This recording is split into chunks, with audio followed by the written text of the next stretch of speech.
Alright, hi folks, Steven here. This is going to be an unboxing video. Now, back in November of 2014, specifically on the 9th of that month, I supported a Kickstarter to create some special cables for the Super Nintendo and Sega Genesis. It was run by Retrovision was the name of the group running it. And finally, today, on June 11th, 2016, I'm finally getting these in, and you can see the little package down there. So all we're going to do here, for this first part at least, is just going to go inside the bag and see what I got with the Kickstarter.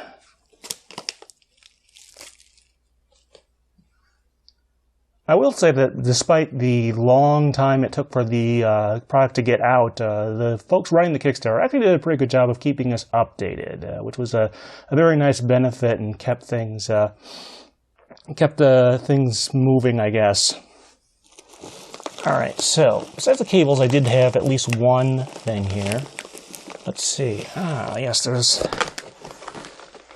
a shirt. Oh, a couple things in here. So yeah, so it is from HD Retrovision, and that was kind of nice.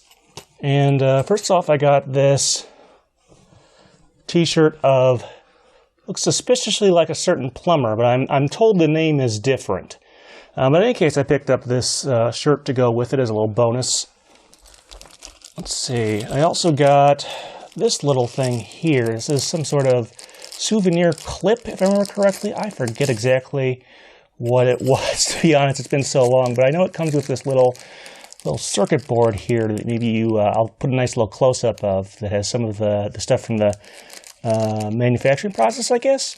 In any case, so the actual thing I got were these cables. And like I said, these are Super Nintendo cables.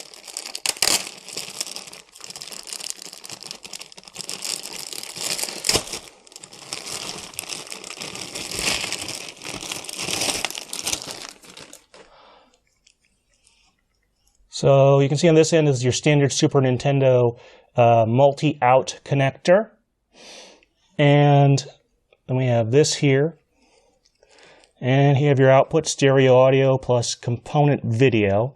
The construction feels pretty good.